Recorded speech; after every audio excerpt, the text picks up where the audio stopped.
sometimes God's not going to heal you, right? Like you asked me earlier if I still struggle with my trichotillomania, and I do from time to time. And so I'm not healed, like, right? Like he didn't provide a miraculous healing for me. I do still struggle with it, but I'm at a place with it where whether he heals me or not, I see the purpose in what I've experienced and what I've gone through and what I'm still experiencing and going through. And rather than being mad at him for it, I have started coming to a place where I'm thankful for it.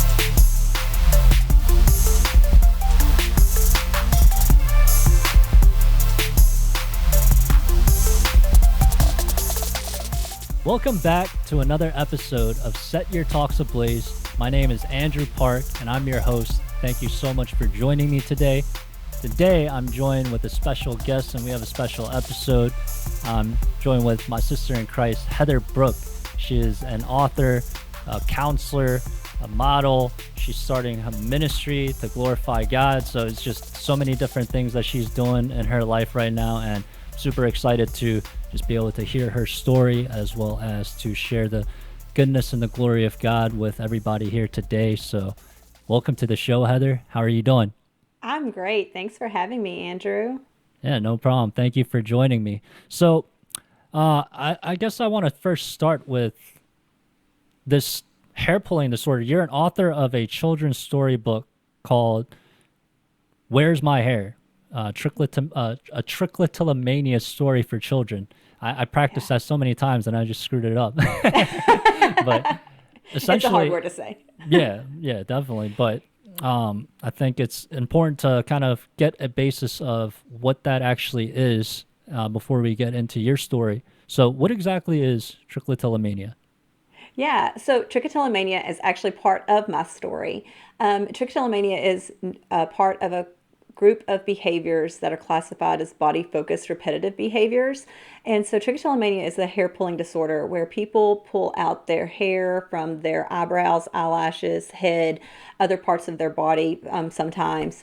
And it causes noticeable damage, or it becomes noticeable. It's different from like cosmetic. It's different from plucking your eyebrows, or pulling a gray hair if you see it here or there. It's something that can be done consciously and subconsciously, and it affects 1 in about 20 people in the United States. Wow. Okay. And so, yeah, you mentioned the fact that it's a little bit different. So obviously people who just, pick at their eyelashes from time to time, or they like biting their nails from time, that's different. It's when it actually causes some physical harm to it. So, all right, so let's take it back a little bit further. Like, tell me a little bit about like your childhood. What kind of led you into this type of disorder, or was there something that causes this type of disorder? Yeah, so there's actually still research that's ongoing. There's been very little research done on the topic.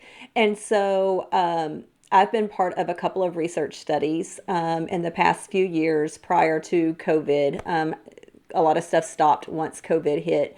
But prior to COVID, I was part of a couple of research studies where they're trying to determine if there is a relationship between genetics and the disorder, trauma and the disorder, anxiety and depression in the disorder. But up to this point, there's no known cause for the disorder. Myself personally, as a therapist and somebody who's dealt with the disorder herself, I believe that mine was caused from trauma. Around 9, going into 10 years old, I was sexually abused by an older cousin. And it was shortly after that that my trichotillomania developed. I didn't talk about my abuse. I hid it, kept it a secret, and the anxiety like built up from that with the first pull, which was completely accidental. There was kind of like, I compare it to somebody who self-harms and or cuts. It's kind of like in that moment of that pull, all of that anxiety and tension releases, but it builds back up. And so that was what it was like for me for my with the first pull that kind of led to the disorder, which, like I said, was not even intentional. It was accidental. And then it just kind of morphed from there. But I do believe that mine was directly related to my trauma. Mm. So you said that you didn't tell anyone and you kept it a secret in that trauma aspect. So like you didn't tell your parents about this or anything like that. No, I didn't tell anybody. So how long before were you able to open up to your parents about something like this? Or I'm sure they know by now, or do they still not know about what's going on? Yeah, so the abuse my parents didn't know about until I was in my 30s. I'm 42, and so that was a more recent thing for them. The trichotillomania got to a point. I started pulling the first time I was around 10. It started with my eyelashes. I actually like very vividly remember that first pull because I had like an eyelash was poking me in the eye, and I went to the mirror in the hall of our house and was like just trying to straighten it out. I wasn't even trying to pull it out. I was just trying to straighten it so that it would stop poking me in the eye, and it came out. And when it came out, like I said, there was just like this like release of all of the anxiety and the tension that had been building in my body from this all the anxiety that I was experiencing from what was happening to me that that somehow just triggered for myself, like that became my coping mechanism. And so I would actually in the beginning I'd actually like would not even recognize when I was pulling. And so it started with my lashes, and I would just like pick at them, and then before I knew it, like they were coming out. And then it morphed from there when my grandmother was actually the first person to recognize that I was missing some eyelashes, and I lied about what I was doing. I was like, oh, I was trying to curl them with the eyelash curler and pulled some out like it was an accident. Mm. So then subconsciously I made the decision to move to my eyebrows because I was like, oh, people pluck their eyebrows. If I can start like plucking my eyebrows and just picking at my eyebrows, then my eyelashes will grow back. Well, Mm-hmm. that didn't happen. It just morphed into pulling from both areas because the conscious decision turned into subconsciously pulling. And then it went to my head from there. And so, like I said, that started when I was around 10. I was about 13, maybe going on 14, when it, like, on my head became noticeable. My parents for a long time thought they didn't know why I was pulling out my eyelashes. They thought I was shaving my eyebrows. Like they thought, I think it was, they thought rebellion for a long time. And I didn't know what I was doing. This was the 90s. Mm. And so early 90s. So we didn't have the Google or the internet to go to like find out that what I was doing was actually a thing. And so I felt weird. I felt awkward. I felt like something was really wrong with me. And it wasn't until like right before, a couple of weeks before my mom really noticed the bald spot in my head because I would keep my hair pulled back in a ponytail all the time. And I had really long, thick hair, and always had. And so when I started pulling and I started noticing bald spots, I would pull my hair back in a ponytail so that nobody would be able to tell. And so my mom noticed, and while I was getting out of our swimming pool one day, she was walking out of the pool behind me, and the hair was wet enough that it had split apart in the back, and she could see the bald spot. But a couple of nights prior to that, I had been watching a late night infomercial on television, and there was a woman. It was a wig commercial, and there was a woman on there talking about how she pulled out her hair and gave it a name, and she said trichotillomania, and that was the first time I'd ever heard that word. And I Mm. remember sitting on our couch that night just like bawling because like I was not the only person who did this. Like there was other people out there who did it. It had a name. It wasn't just me.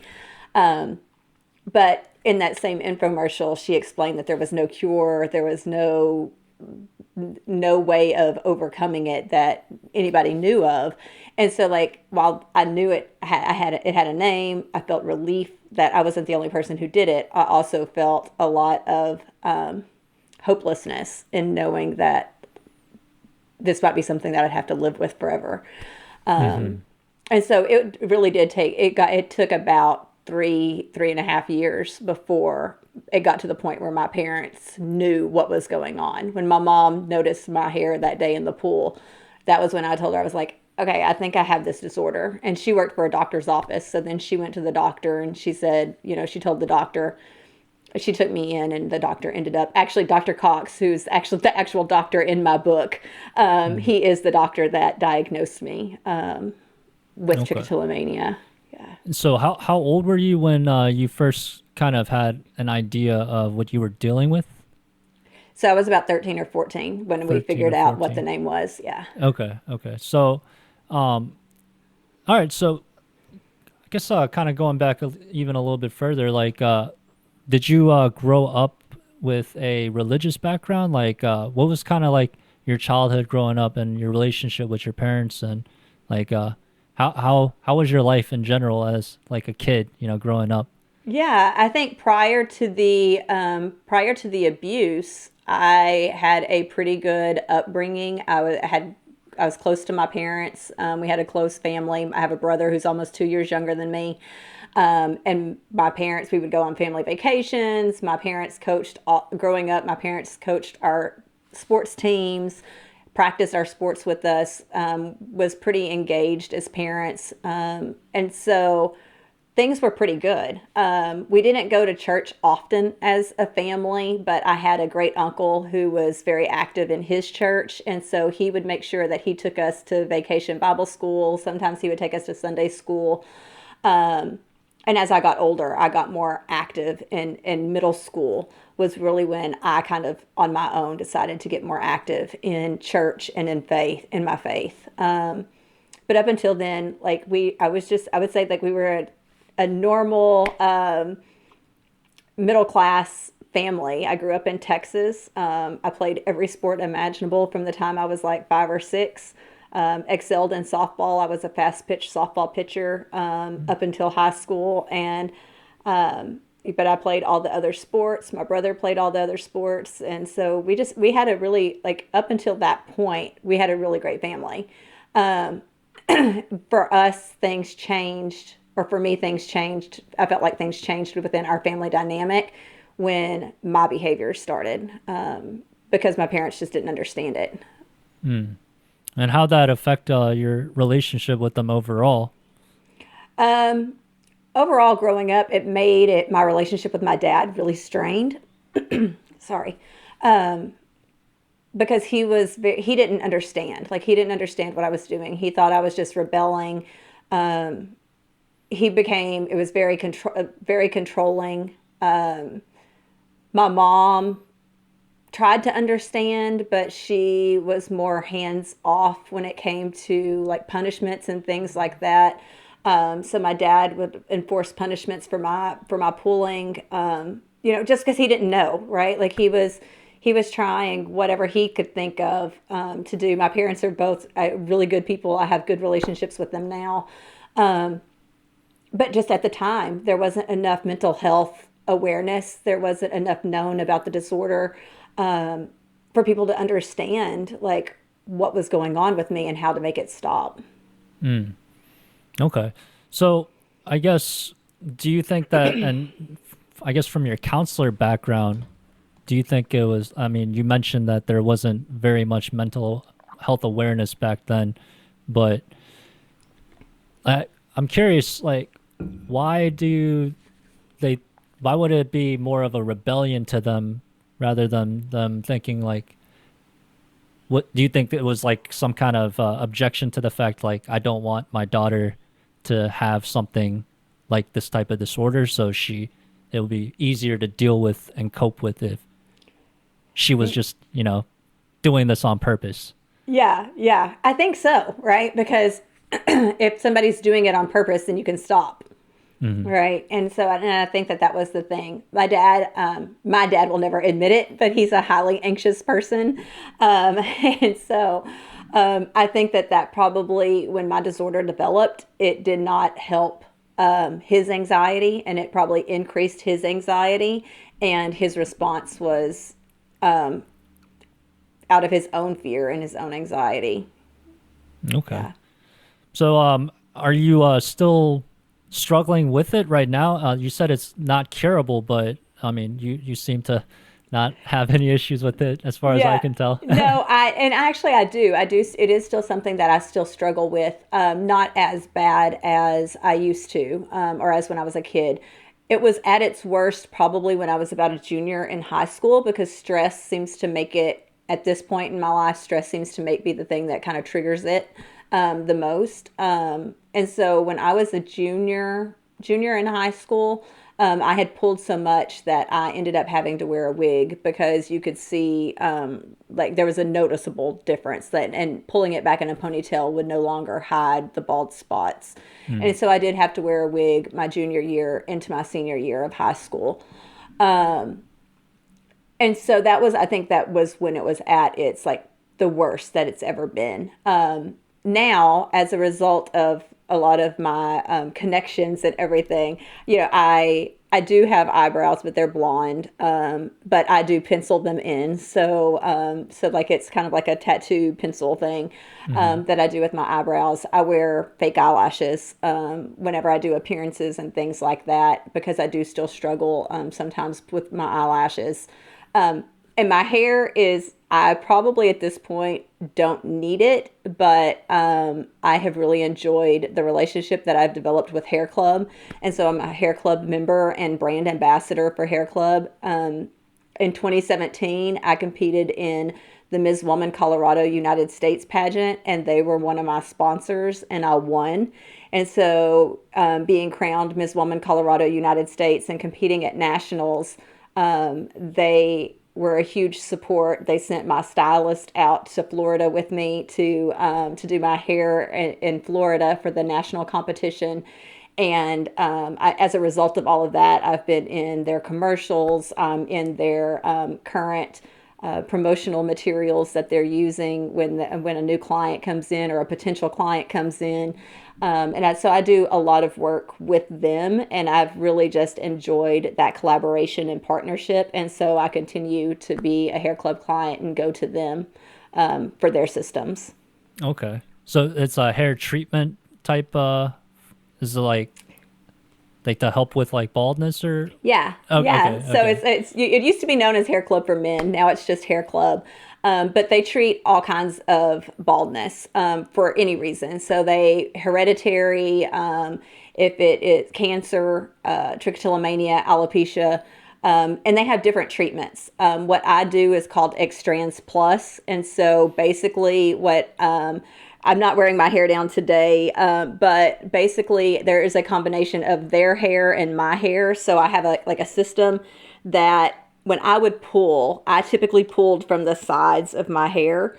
And so what they do is they have a system that's kind of like a wig that they put on your head that covers that spot or the area that's balding. And they use commercial medical grade adhesive or glue to glue it to your scalp. And Hmm. so that's what I do. I use the Extrans Plus. But then they have extensions. They have shampoos that you can use. They have things that stimulate the scalp, caps, and different all kinds of different types of treatments that, depending on the reason for your hair loss, that they can treat. And so there's lots of options. They offer up free consultations, just saying if there's anybody out there. And their Hair Clubs for Kids program is absolutely amazing. They have a program where they give, no matter what the reason is, they will give free services to kids under the age of 18. And when I wrote my book, they actually bought the first copies of my book. They bought the first 400 copies of my book and made my book part of their Hair Club for Kids program. And so every Hmm. kid that signs up for the program got a copy of my book, Oh, which that's was really amazing. awesome. Yeah, that's amazing. And just as a disclaimer, this isn't a sponsorship for like No. like just great program that Heather's recommending if people are going through something and they need some assistance in this area. But Yeah. yeah, so kind of rewinding back a little bit, I imagine with this type of struggle that you deal with, and especially in terms of hair pulling and whatnot, it could do and have some negative impacts on self-esteem and just overall image of your body. But then you become a model, and then not only become a model, but you're able to go to a pageant. And you said you were like, what was that, Miss Colorado? I was Miss Woman Colorado United States. Yeah, so it's Hmm. just that's amazing. Like, what kind of how are you able to get past these types of you know negative impacts on your own self and be able to go on stage like that? Yeah. So as a kid, I started before my trichotillomania ever started. I competed in beauty pageants from like when I was like 4 or 5. And I always enjoyed being on the stage. And so I competed a couple of times, even as a teenager, with trichotillomania. Um, but I always felt really self-conscious, again because of the hair pulling. At that point, I wasn't good with makeup. Like just being a teenager, I didn't know how to do my makeup. I didn't have we didn't have YouTube and TikTok and everything for tutorials, and so I really was very self-conscious doing my hair and makeup as a teenager going into those pageants. As an adult, when I was married, I married my ex-husband in 2010, and I competed in my first Mrs. pageant a couple of months later, or a few months later. And when I did that, and I started recognizing that, at that point, I was still trying to hide my disorder. I hadn't talked openly or publicly about it. So I was still trying to hide it. And the first year I competed, I felt a lot of self-doubt and didn't feel really good about myself competing that first year. But that first year was like my stepping stone to like step out of my comfort zone, push me out of my comfort zone. And I met a lot of women who weren't competing for the same reasons that we were competing for as a child. In the team pageants, we're all competing against each other, and it's all about who's the prettiest. And it wasn't really about a platform or our why. We didn't have a why. It was just we wanted to be the prettiest, and we wanted to be Miss Texas. And so getting into the Mrs. pageant system and meeting women who from all different walks of life, all different backgrounds, who had all been through their own stuff and who were all competing for their own reason, not just for the crown, really started to give me the strength to start addressing my own stuff. And so as I did that, I competed for the Mrs. title 4 years in a row. And every year I got a little bit more confident in myself and increased my self-confidence to the point there, the third year I competed, I was able to compete with Trichotillomania being my platform, and finally started talking about it publicly and openly for the first time. Which was really amazing because I was really scared to do that. And I actually, I wrote a blog post and shared my blog post to Facebook. And that was my first introduction to the world about my trichotillomania. And the response that I got was like, I was expecting people to be making fun of me, to ridicule me, to get a lot of negative feedback. And I got exactly the opposite. I got people going, I never knew you did that. I never knew about that. Or I got people saying, oh my gosh, I did that too. I didn't know you did that. And so it was actually, that kind of was a boost to my self-esteem that, okay, like I can talk about this and it is okay. And so then my confidence just kind of started growing from there. It increased when I went to a hair club and got my hair system, because at that point, even though I was talking about it, I was still trying to hide the patchy spots with hair extensions or different things. But I just started, the more I learned about doing my makeup, the more I learned about just learning how to love myself for myself, and how God made me and how God saw me, not how other people might see me, or not just basing it solely on my physical appearance, but like on who I was on the inside. When I started doing all of that stuff, that's when my self-esteem really started changing. And going into the pageant in 2017, that was probably up until this past year, when I competed at the Miss Tennessee for America pageant. That was probably the most confident that I'd ever felt in a pageant, because I was loving myself on the inside, not just for what I look like on the outside. And I had started going back to church again at this point, because I had left church for a long period of time. So I was going back to church. I was learning to see myself as how God saw me. And in the process of all of this, I started developing a self-esteem curriculum to help other women and teenage girls build their self-esteem. And as I was going through and leading these groups with these women, like I started seeing my self-esteem improve because I would do the exercises and the activities with them to show them like what the expectation was.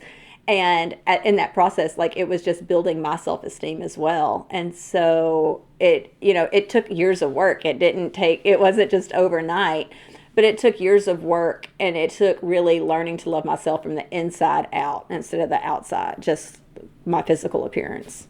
Right. Yeah. No, we are all made in the image of God, and that's what we need to focus on the most is that we are all equally valued by God, and that He created us all, and that we are ultimately all unworthy of His glory, Yes. but He saves us by His sacrifice by sending His Son. And yeah, that's an amazing story. So let's go back actually a little bit deeper into. You said you kind of got a little bit more active in the church around the middle school time period, but then you decided to leave. So what happened during that kind of middle time frame before you started to come back, and what made God such a big focus in your life? Yeah. So that's actually been a journey in itself. Like I said earlier, I started kind of getting more actively involved in church when I was in middle school. The church that my uncle volunteered at and went to did I think it was Pioneer Club or Awanas. It was like a Wednesday night youth group for middle schoolers.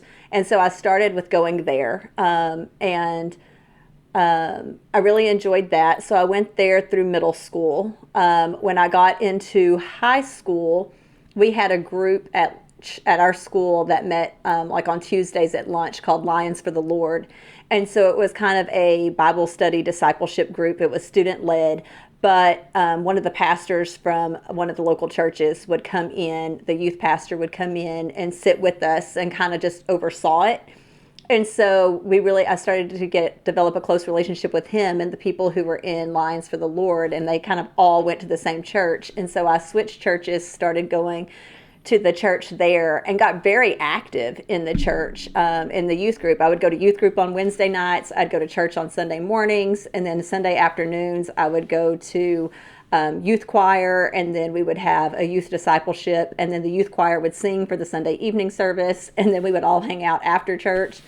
And so that was kind of where my journey started. In middle school, I was in, I think, eighth grade when we went to a revival, and I gave my life to Christ at the revival, but I hadn't gotten baptized. And so my sophomore year of high school, I was having a conversation with the youth pastor's wife and another girl in our youth group, and they were like, "Oh, you need to get baptized." So I ended up getting baptized as a sophomore in high school.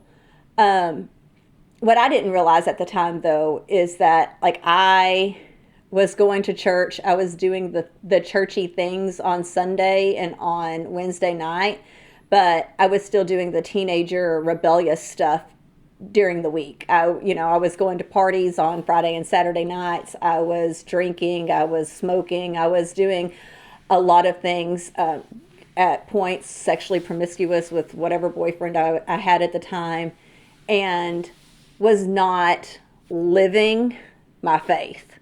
Yeah. I believed God. I loved God as much as I think I could love him at that point. My love for him is much different now and today than it was then. But I just wasn't living the lifestyle that I should have been living, and as a teenager walking with Christ. And so that turned into I went off to college, had more trauma at college as a result of partying. Ended up leaving college my first semester before my first semester was even over. Got married at 19. Was divorced by the time I was 22. We were married for a little over 2 years before we got divorced. What That prompted relationship. such an early marriage? That's a good Yeah, question. yeah, No, and that's a good question. Like there was, I think I was in a place of what I've learned now. That kind of fast forwards to the story in my story a little bit, but more recently, we moved to Tennessee in 2022. Yeah, August of 2022, I moved to Tennessee, and started going to a spirit-filled church here in Tennessee. And I started going to this small group called Instead of Shame, which led into was a prerequisite for a group or a class called the Freedom Class that Debbie Wallace, she's the author of Instead of Shame, she leads at our church. And so I ended up spending almost a year going through her freedom class, and it's all about emotional and spiritual freedom. And one of the things that I found going through her class was that before anything ever even happened to me, I had already taken on some negative messages, because she talks about what she calls a heart bondage, which is different than a stronghold. Like, I think we all hear about strongholds, but a heart bondage was something that God showed her that the enemy places on us at a young age, and that determines what we function out of and how we function in our life. And I remembered going through this course with her, or going through this, this group with her, that I was around 5 or 6 years old, and I can remember my mom, I had always enjoyed poetry. And so sometimes she would write poetry, sometimes she just liked to read it. But I was sitting in our floor of our dining room going through their photo albums, like I did a lot, and was going through my mom and dad's wedding album, and I found a handwritten poem. And to this day, I've never brought it up to my parents. I've never talked to my mom about it. But I read this poem, and the poem was about a woman finding out that she was pregnant, and her husband being upset because the baby was going to be a girl and he wanted a boy. And so my little brain in that moment took on the message of, my dad didn't want me and my dad didn't love me. And so I think that was one of the things that kind of I took on that message early on, even though like nobody even knew it happened, right? I took on that message early on. And so even when I was going through the abuse, it was male attention. And I got attention from my dad. My dad didn't deprive us of attention. He didn't deprive me from love. But in my mind, like I didn't like the abuse, but I liked the attention that I got. And then as I got older, especially now having the hair pulling disorder, any attention that I got from a guy, like I was constantly seeking love and approval from males. I had lots of female friends. My relationship with my mom was fine. But I was constantly seeking attention from males. And I think that was one of the things that led to me getting married so early, was that I was desperately seeking like love and approval from a man. And I ended up marrying someone who was 5 years older than me. And it ended up being abusive, verbally, physically, emotionally. He had drinking issues. We had periods where he wouldn't work. I mean, he's gotten his life together now, and we're friends now. And we've had conversations about the past and what we went through. But at that point in our life, like we shouldn't have ever gotten married. And it was just it wasn't healthy. But my next relationship I went into ended up like, it was the same thing. I went into a relationship with an addict, who was just like, oh, I just use socially, I just use recreationally. And then like we have a daughter together. And at this point, like my walk with God is like not even, like I have faith and I pray on occasion. But when I graduated high school, I stopped going to church. So God wasn't in my life present in my life. He was there, but like I wasn't actively pursuing him in my life during that point. And I went into this relationship, had my oldest daughter, and figured out that this man was still like just using drugs, and like it was another codependent relationship. And then I got married to my ex-husband, who we have a daughter together. We were together for 10 years. Again, emotionally abusive, could be verbally abusive at times, toxic relationship. He struggled with alcoholism, another codependent relationship. But it's like all of these relationships like had a theme. I was very codependent on the relationship. I was seeking love. I was rushing into these relationships and trying to give these people what I thought that they wanted in order for them to get them to love me. Mm, mm, And interestingly enough, my ex-husband's dad is a Baptist, is a retired Baptist preacher, but he was still preaching at the time, and that's when I started going back to church. And since then, my faith has continued to grow, and I have continued to grow spiritually. But it's been a long journey, and I recognized the codependency in myself. After I got divorced, I was in a year and a half, almost 2 year long relationship with a narcissist, like textbook narcissist. mm-hmm. And so that relationship really, it was during the course of that relationship that I realized that I was codependent. I had always thought I'd been very independent, because I could take care of myself financially and all of the things. I didn't realize what codependency was, especially early on in my career. I worked with just children for Mm-hmm. the first 5 years. So I really wasn't familiar with adult diagnosis at that time. And the more I started recognizing about codependency, the more I realized that I was codependent because I had no boundaries with people because I wanted everyone to love me, and didn't love myself, and Mm. my self-worth and self-esteem was so bad and so low that I was taking crumbs from people and whatever people were willing to give me, that I kind of just like fell into these unhealthy relationships. Yeah, no, it's very interesting that you mentioned in terms of the codependent aspect. And ultimately, when you break it all down, you can take it back to the fact of when we lose our focus on our dependency to God, which is ultimately that God you should be codependent on. Yes. You need to rely on him. But when we start to look for that love and affection, acceptance from areas outside of God, that's when we start to see all these differences. We Mm-hmm. might fill the gaps here and there. We might feel the emotions that we think we want to feel from time to time, but ultimately it doesn't work out the way we want it to or expect it to. And yeah, no, it's just, but it's also crazy how God used all of these relationships because you said your ex husband's dad was the pastor of the church that you started going back to that kind of rekindled your faith in who he is. So God uses all for his good and his purpose Yes. and his will, which is amazing.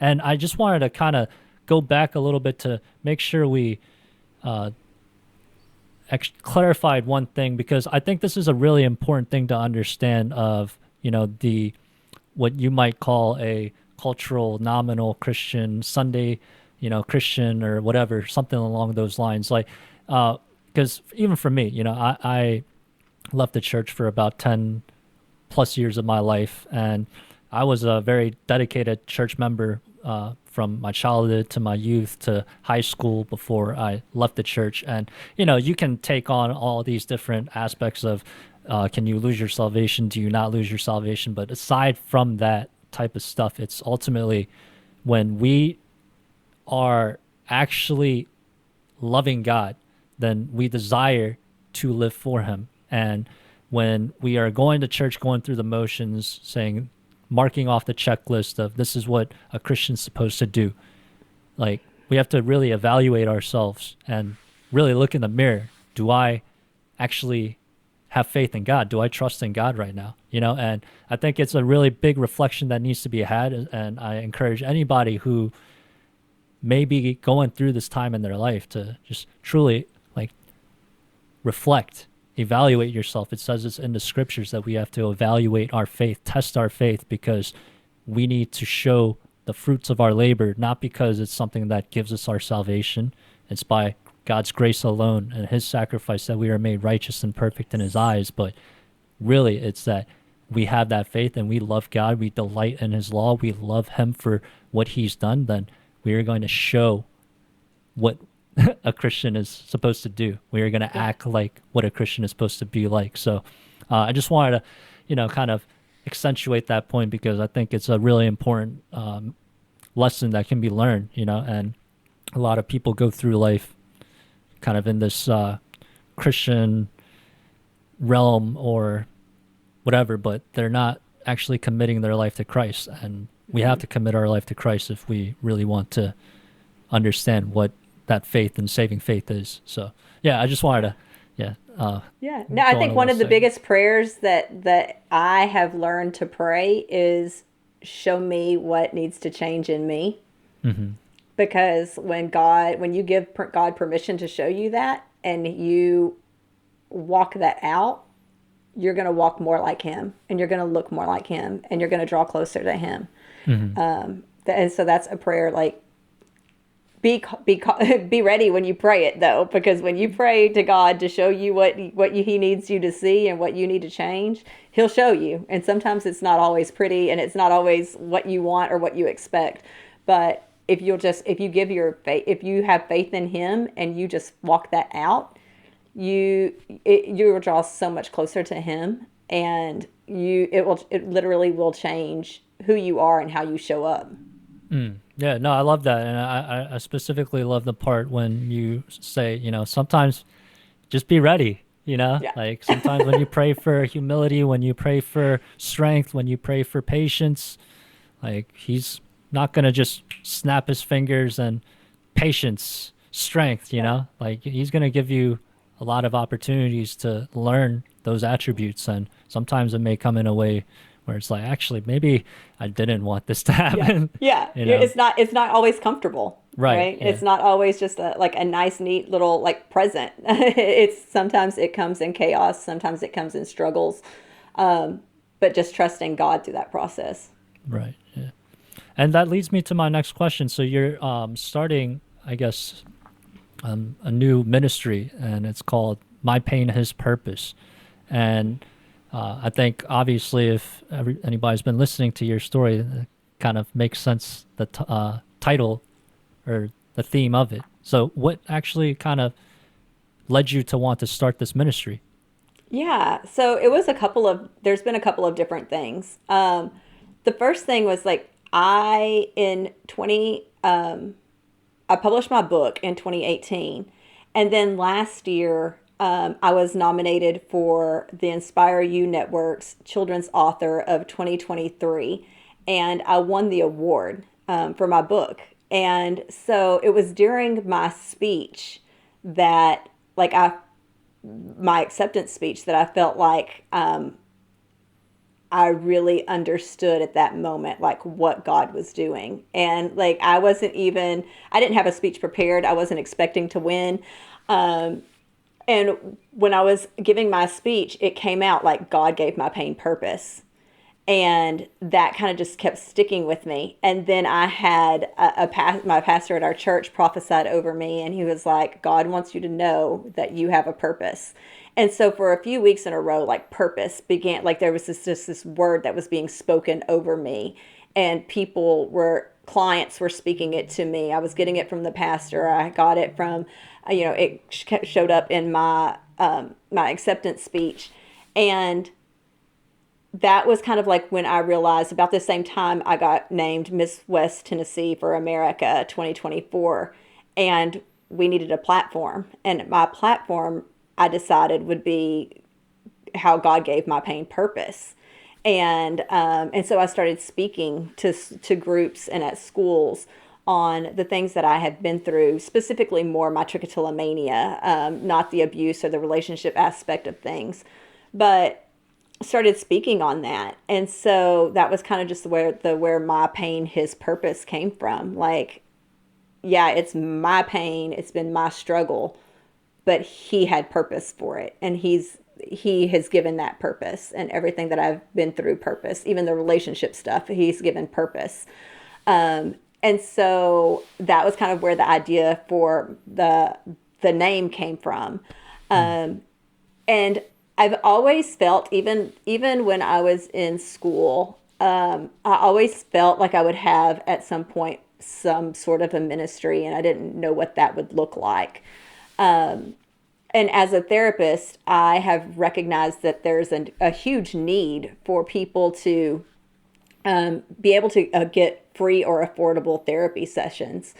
Counseling is crazy expensive, And if you don't have insurance, or if you don't have good insurance, or if you're in a situation, a domestic violence situation or something where you can't pay for something, or you don't have access to a therapist for whatever reason and financially, I wanted to be able to provide a service where people could get that and can get that help at either an affordable rate or for free for those who needed it. And so at the same time, I want to promote God and how and God, and bring people to God.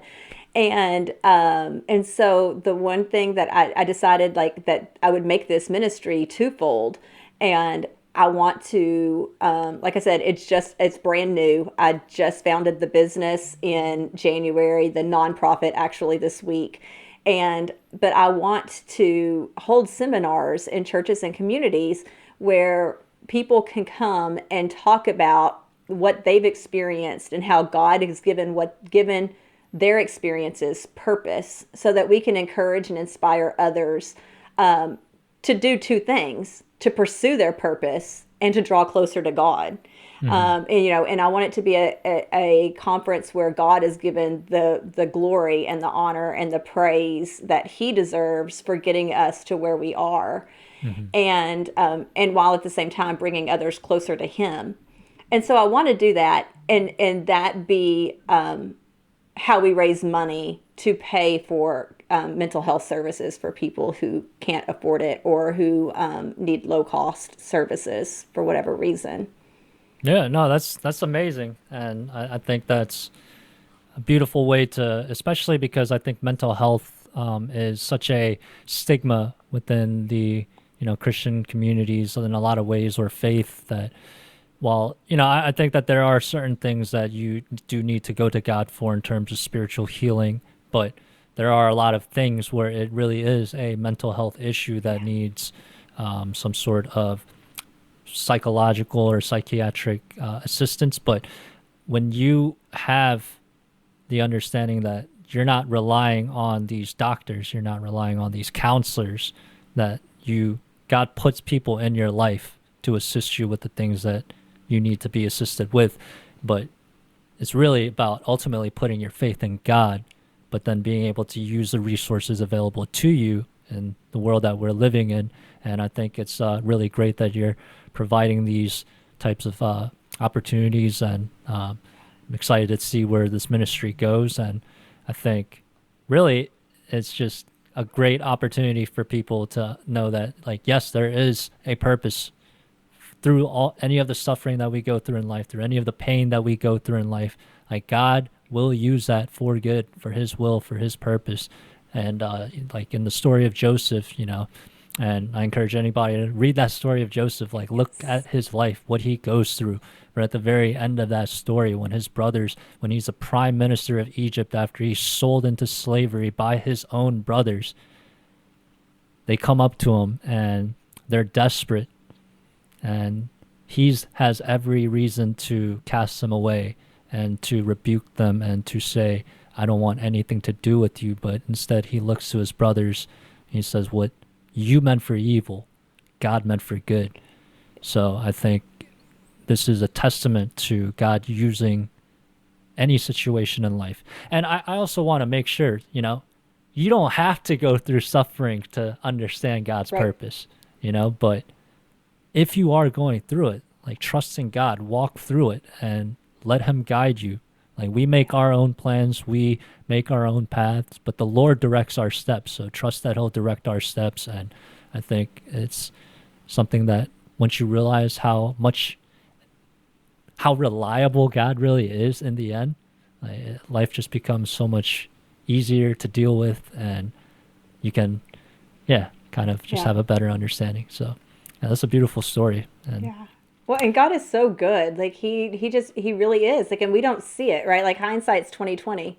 Growing up, I would pray and pray and pray that God would take away my trichotillomania. And, like, there was a point where, honestly, if I'm honest, like, I was mad at God, because it's like, I've been praying for this and you're not delivering, right?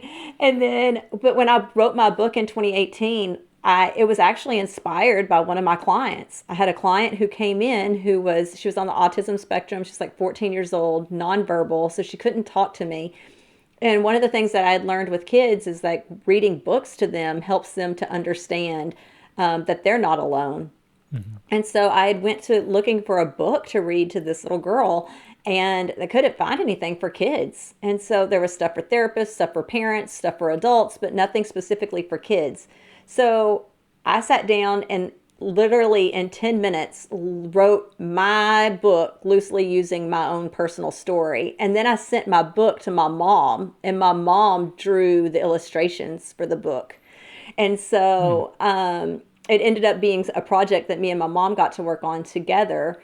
And it also was the first book on the market specifically for kids with trichotillomania. And Mm. so, like, so there really is, like, I kept seeing that, like, that, now looking back, like, yeah, God gave that purpose. Like, I have been able to help and encourage and inspire kids and even adults who have trichotillomania who have read my book.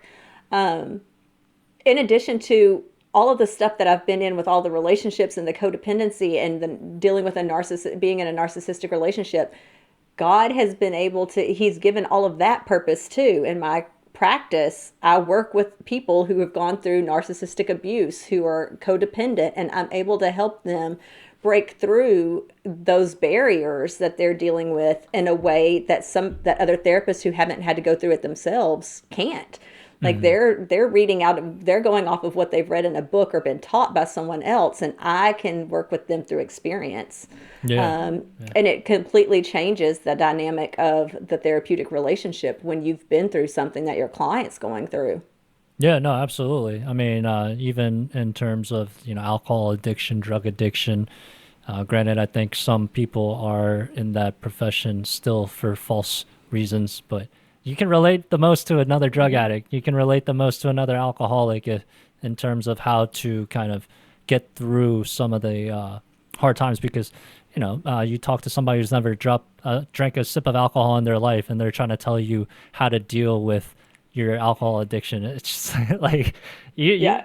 they don't get it. You know what I Yeah. mean? You Like, don't know. You yeah, don't know the struggle. yeah, you can read as many books on it you want. You can read about how it affects the brain, like read every single thing you can about it. Like it doesn't matter. Like you just don't quite understand it. Yes. And I think that's also something that's very true of our relationship with God is that, Yes. you can read the Bible, and you can read about God's existence. You can read all the arguments for the cosmological, the ontological, the teleological, all these different arguments for the existence of God. You can look through the historical text for Jesus, but if you're not, if you don't actually seek God, if you don't have, if we, and this includes myself too, like if we're not actually actively seeking that relationship with God and trying to desire to become closer to Him, to draw closer to Him, to ask Him to make Himself known to us, none of this stuff matters, like because we're just not gonna understand because we're not actually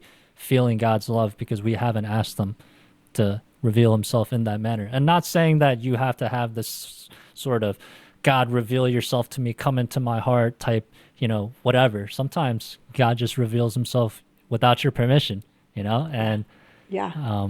but it's just important to understand that like we have to actively desire God. We have to love Him. And the first two great commandments: love the Lord your God, all your heart, your mind, and soul.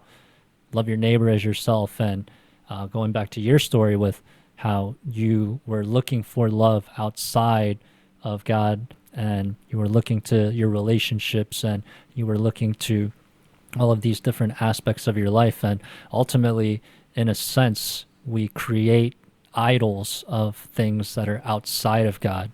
And once we learn that we can't do that, we don't worship anything other than God, then He will give us the things that we need and the things that will help us to fulfill His purpose and His will.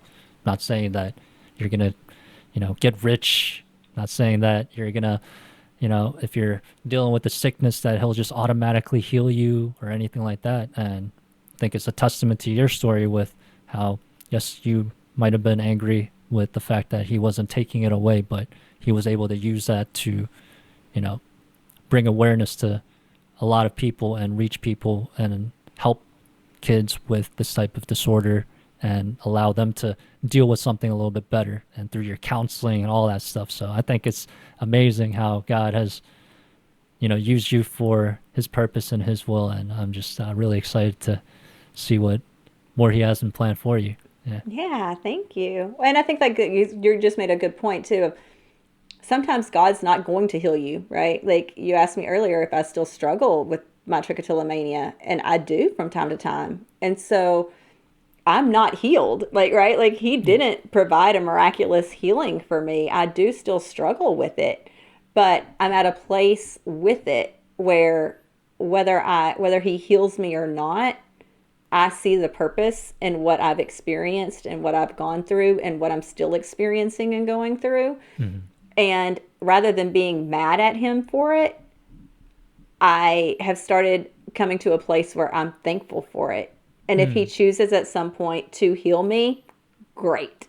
But if he doesn't, I'm still going to be thankful because it's led me to where I'm at today, to the relationship that I have with him today, to the people that I'm helping, to my ministry, to all of the things that I'm doing. I wouldn't be here had I not gone through the things that I've gone through. And I just, instead of being angry or upset about him not taking it away, it's more of still like continuing to give him praise, even in the things that we're struggling with. Yeah, amen. And Amen. I think that's so important. Yeah, absolutely. We definitely need to understand worship is adoration and reverence to God. It's not something that we do because God is just, like a genie giving us what Yeah. we want. Like even I in think our that's how time. we view him, though, right? Like, if you're, a lot of us view him as being a genie. I pray for this, you give it to me. Right. Yeah, absolutely. And I mentioned this in a previous episode with a few other guests, but yeah, and Tim Keller, recently passed Tim Keller, but he said this very well in terms of how much of our love, let's ask ourselves these questions, like how much of our love is transactionary for God? Like, are we truly praising him because we love him, because of what he did for us, because we are sinners, because we are dead in our trespasses? Or are we saying we love and praise God because, oh, well, I pray to God, then he'll make sure that I'm healthy. If I pray to God, then he'll make sure that I have a nice house or that I won't go broke. And, and I'm not saying that everybody's kind of like to that level, but let's really reflect. It's like when things go wrong, who's the first one we start to blame sometimes, Yeah. and Yeah. we got to really understand that, like, we never blame God. God does not, he does not he does not tempt us. He Yeah. tests us from time to time for sure, but he never tempts us. He never wants evil for us.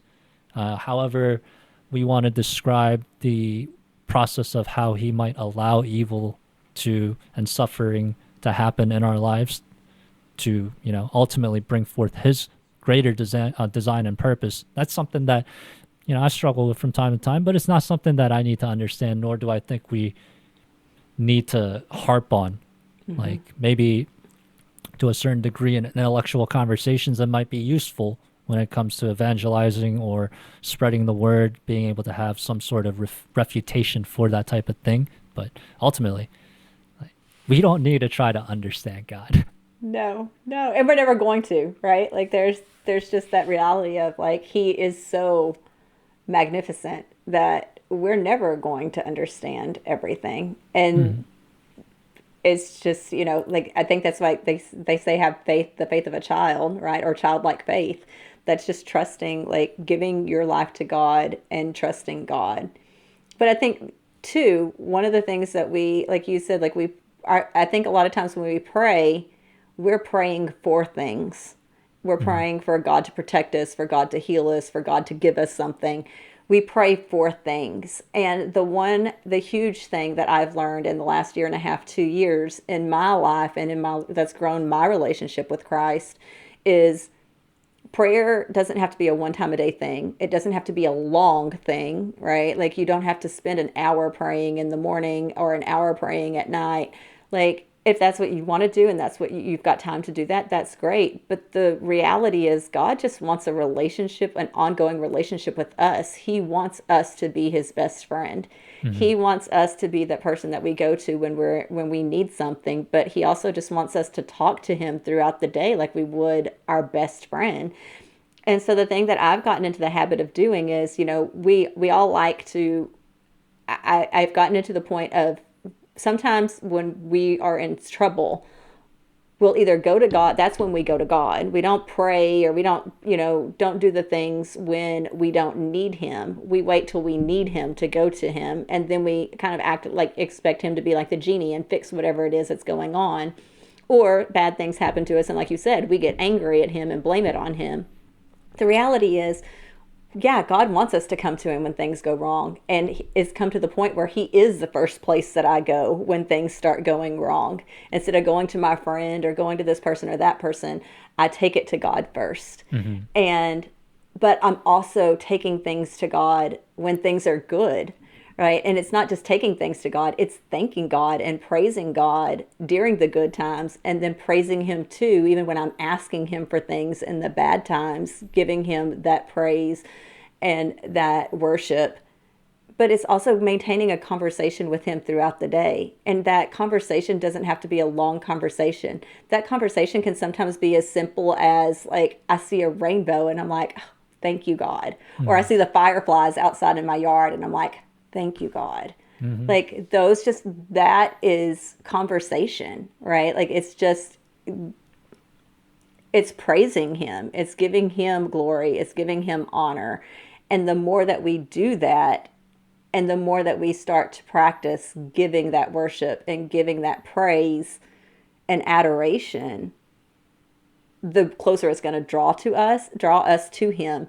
And so then when we do go to him asking for the things that we want, we're not treating him like a genie. We already have a relationship. It's like going to our parents and asking our parents for something, Yeah. right? Like, what parent wants to tell their child no, right? If they can do it, they'll if you can give it to them as a parent, you're going to give your child whatever it is that they're asking for if Yeah. it's good for them, Hmm. right? And I think God is very much that same way. When we have a relationship with him, when we're drawing closer to him in the good times and the bad times, it's going to impact our prayer life and how we address him and come to him in those bad times.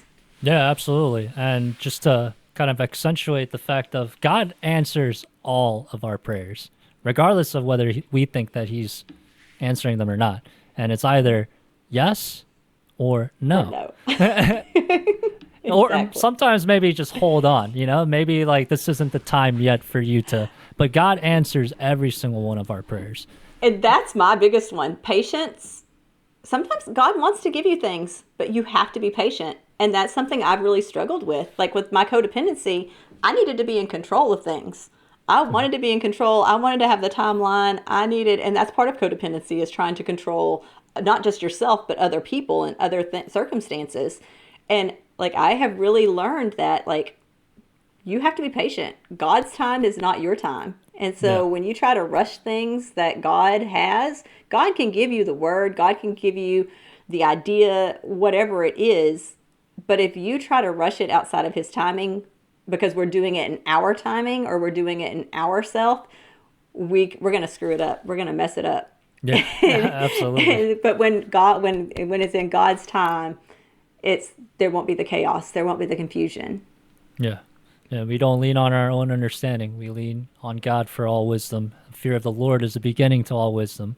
And yeah, it's crazy. I was reading in Psalms, and I've been on reading Isaiah recently. And one thing that you mentioned that I also think was a really great point is how we need to make sure that we're giving thanks to God and that we're constantly going throughout the day, because in the Psalms it talks about, I mean, even the very first Psalm, it's like, blessed is a man who meditates on the law day and night.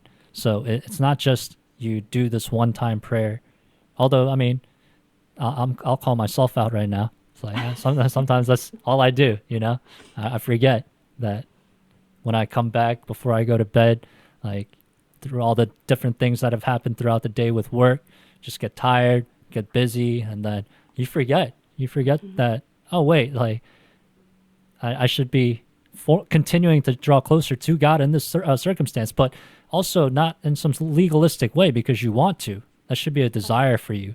And that's also something I think we can pray to God for is it's like if we're struggling to desire him, like we can pray to him to help us with that too. And I think people often think that we just need to have some sort of light switch that comes on in our heads. It's like, okay, all of a sudden I'm just going to love God way more than I did before. But maybe sometimes that happens, but we can also pray to God to help us get there too, you know? Yeah.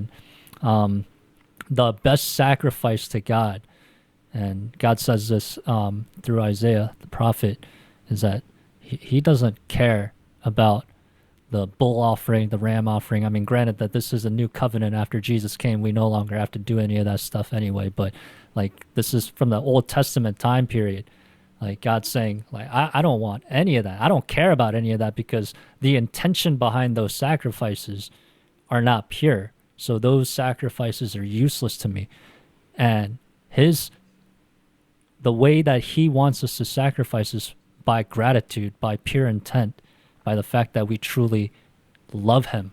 And he delights in the sacrifice of thanksgiving more than the sacrifices of bulls and rams and whatnot. So like we get very legalistic sometimes about our relationship with God, but we have to remember at the root of it all, like love God.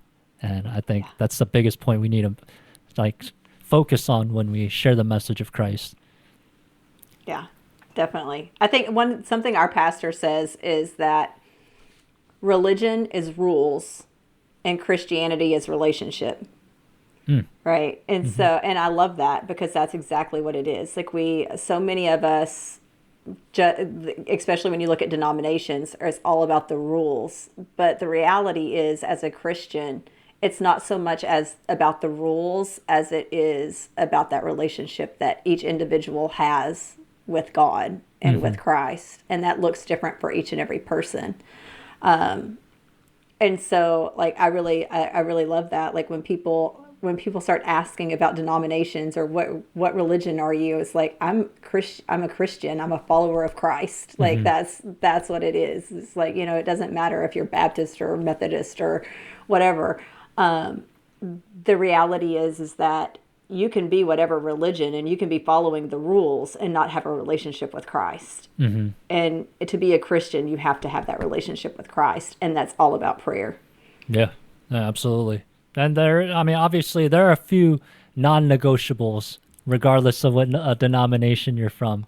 So I think, and I'm not really here to try to argue for one doctrine or another, but there are definitely very specific non-negotiables. One that I can say with 100% confidence is Jesus is not a good way to heaven. He's not the best way to heaven. And I'm taking credit from somebody, one of my previous interviews, who really perfectly said this. He's not a good way. He's not, the best way. He's the only way. Jesus is the way, the truth, and the life. And that's one thing that we need to hold firmly in our hearts as followers of Christ, that we do not deserve to go to heaven, but by the grace of God, by Jesus' sacrifice on the cross, that he has made us righteous and perfect in his sight. And like, it's just, I'm every time I really kind of reflect on that, I'm amazed of how beautiful that really is, that gift that he's given to us. And it's just, Yeah. We're not worthy of it. Yeah. We're not worthy of it. We're never going to be, and we couldn't be. And that's, I think that's what's so amazing about being a follower of Christ, is that like, there's no way we could do it on our own. We have to have him. Yeah, absolutely. But, all right. So, we talked about your book, and I could talk about God for hours and hours and hours and hours. But also, I want to ensure that we share a little bit of your story as well. But you wrote a book, Trichotillomania Story for children. That word is such a tongue twister. It is. But you're also writing, maybe not write the whole thing, but you're assisting with another book. So tell me a little bit more about that. Yeah, the book is called Reigning Resilient Queens. Hmm. It's been a work in progress, and it's a collaborative book. So it's a book, there is 18 to 20 chapters from women who have overcome whatever their obstacle might be. In my chapter briefly talks about my trichotillomania, my overcoming the heart bondage. And so it kind of spans a little bit of everything in a brief chapter. There's women in the chapter who have been survived breast cancer. One woman had survived being shot and then going to prison. So every woman in this book has kind of had something that they've overcome in their life, and so it's meant to be an encouragement and an inspiration to other women. And it's actually kind of grown and morphed from a book project to a movement.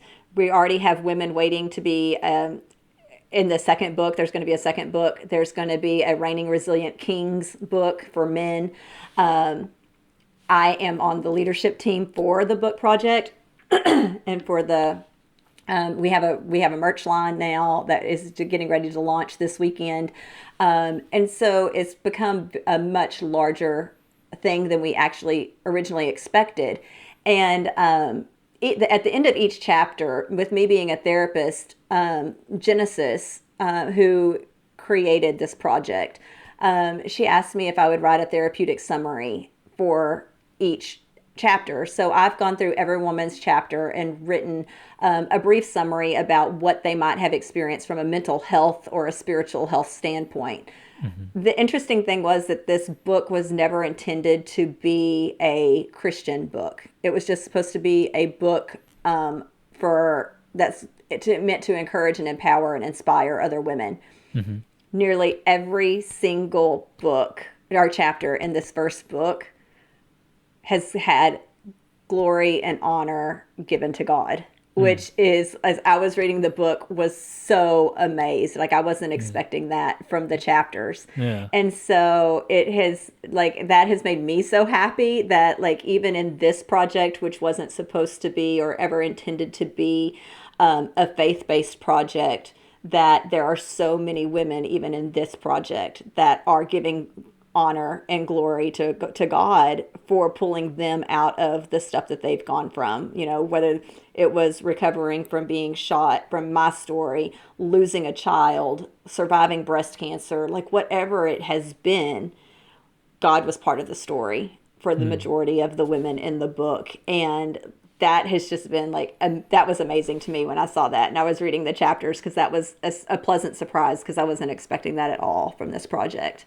Yeah, no, that's amazing. Yeah, when I first saw the book title, I wasn't sure, like, because it was in re and I guess in parallel with the modeling aspect of your, yeah. So, Mm-hmm. I wasn't sure how much of it was just based on kind of the therapeutic because you're a counselor as well.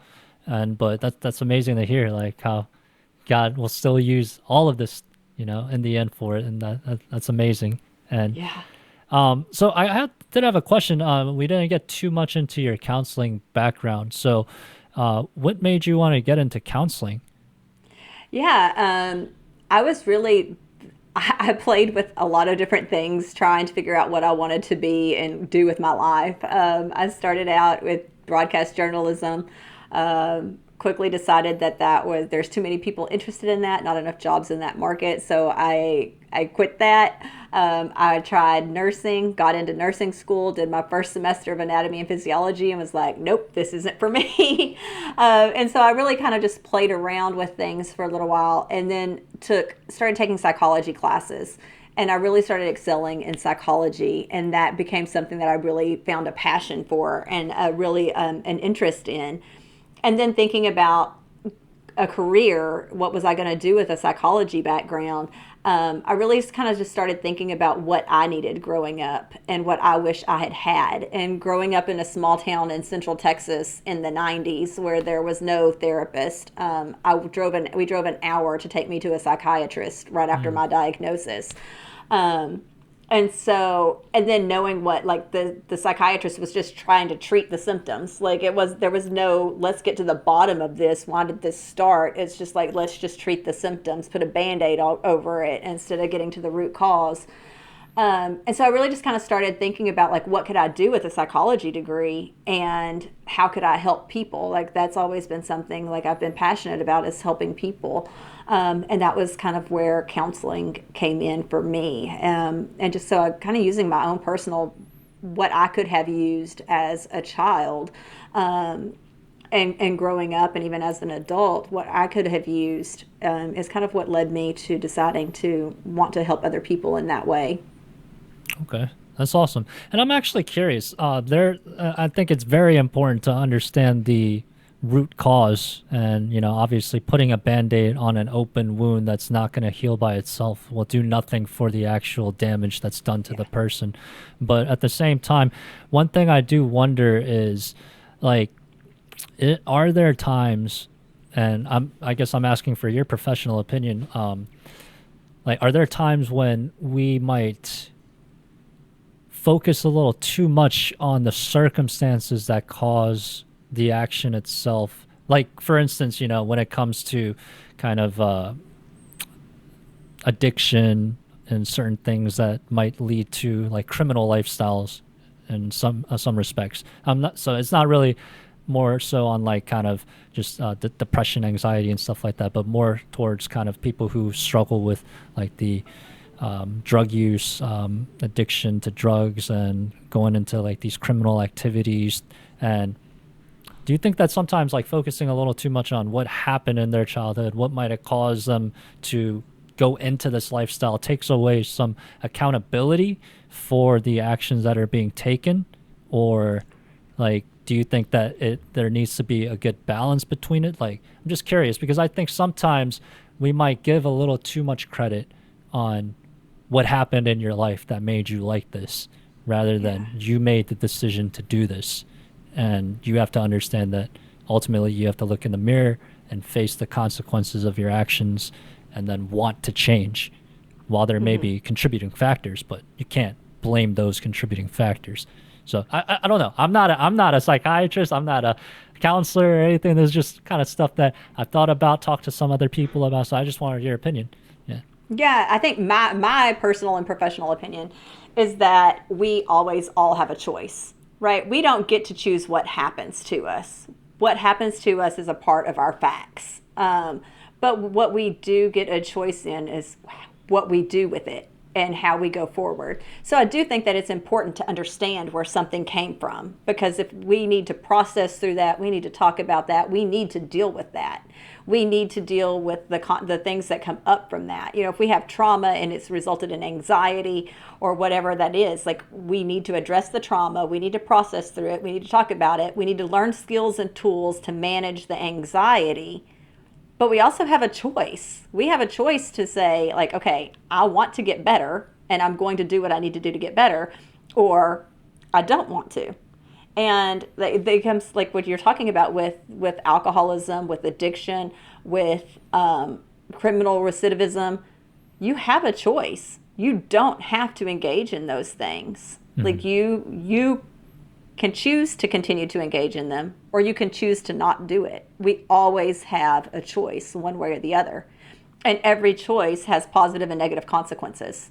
And so a lot of people use their diagnosis as a crutch. But I'm a very, this might not go over well with some counselors, but I'm not a therapist who, and I will tell my clients this, I'm not a therapist who's going to say what you want to hear and who is going to baby you. I want to see my clients get better. And so at times I'll be very blunt, honest, and straightforward with my client about, you're not doing the work. You made a bad choice. This is on, like, right? Like, this is on you. What can you do different next time? So I really do hold my clients accountable and for the choices and decisions that they're making. Now, do I understand if I have a woman who's in a domestic violence situation, yes, you made choices and decisions that led you to that. Am I going to tell you like that you have to leave the DV situation? Am I going to tell you what you have to do? No. Am I going to blame you? No. But we're going to talk about like what you need to do to transition through this, right? Like if you're choosing to stay in a relationship that's domestically violent, what do we need to do to keep you safe in the relationship?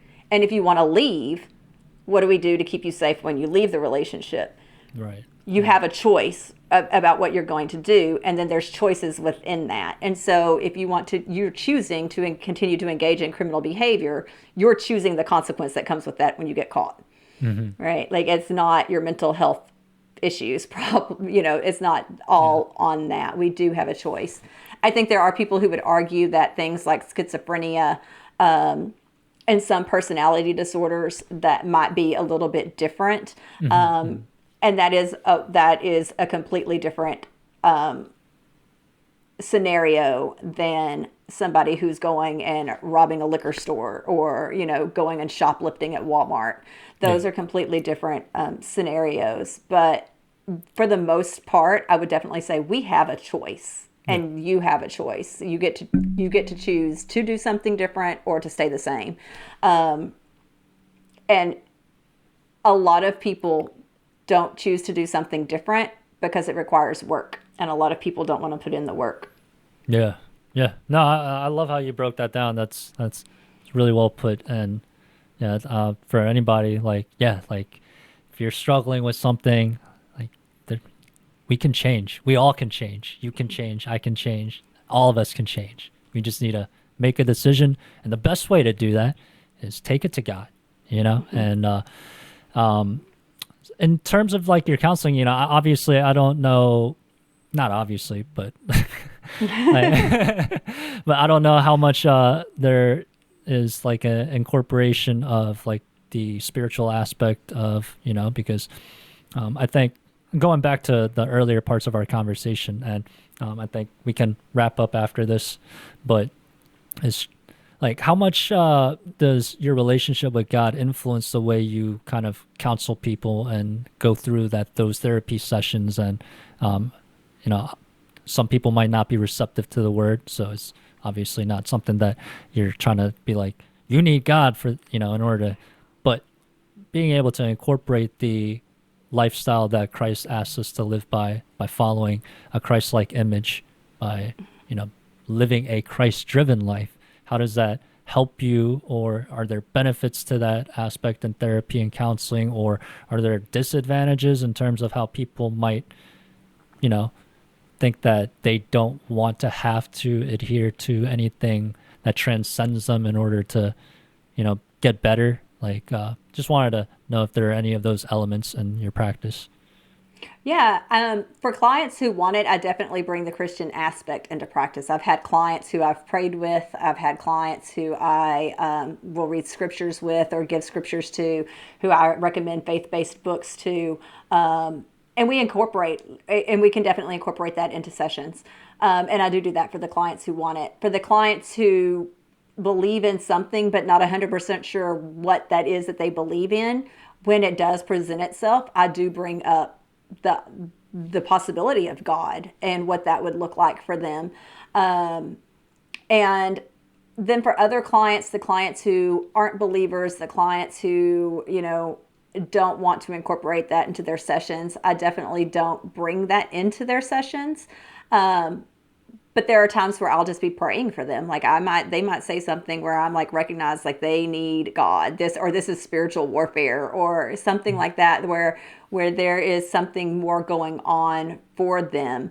And then so I'll take that opportunity they don't even know that I'm doing it, but to pray for them and for their situation. So I definitely do bring that into my sessions. I think the other thing that is important for me as a Christian to bring into sessions, especially when I'm working with people who may be, I've worked obviously with working with couples. I've worked with people who are having affairs or cheating, and they're talking to me about what they've done or they're doing. I've had people who are, part of the LGBTQ community. And so when I'm working with people who are in those situations where it would be really easy to be judgmental, I remind myself that I'm a sinner. We're all sinners. None of us are perfect. We all fall short of the glory of God. That, there's no one sin that's worse than another. And that it's not my job to judge these people, but to show these people love and compassion and to help them in the best way that I can, despite whatever it is that they're going through, without condoning the sin itself. No, amen. And I really want to emphasize what you said earlier, that you hold your patients accountable, but so it's, and like, I don't know, like what it is about counseling and therapy these days. I feel like it's changed quite a bit within the last decade or so, but it's so much more about the affirmation of the patient rather than trying to get them better. And sometimes helping someone get better doesn't mean coddling to their needs. It means that you're actually going to help them. Sometimes they might not like what you have to say, but if you're not doing it in a condescending way, if you're not doing it in some sort of, I'm better than you, holier than thou type mentality, that you really do apply the attributes that God tells us to have, like have that love, that compassion, kindness, gentleness, controlling your tongue, being quick to hear, slow to speak, being able to apply these concepts in things that we disagree with. Like, we're not condoning the sin, like you said, but we're not putting them down either. Like, we are not better than them, but we are not compromising on our faith at the same time. And you can see that, there are probably times in the professional aspect, the line might be a little hard to draw in terms of like, when can you say like, this isn't okay versus, so, but yeah. I'm really glad you distinguished that. Yeah. That's awesome. Thank you. Yeah. But, yeah, Heather, it's been an amazing conversation. Before we wrap up though, where can people find you on social, and they want to reach out or they're interested in your counseling services? Like, where can they reach out and find you? Yeah, so my professional website is www.heatherbrookelpc.com. And then I am on Instagram and Facebook at Heather Brooke Model. And Facebook for my professional business is Heather Brooke MALPC. So you can find me on all the social medias. I'm also on LinkedIn. And there's links to all of those pages on my heatherbrookelpc.com as well. Okay, awesome. And when can we expect this book to come out?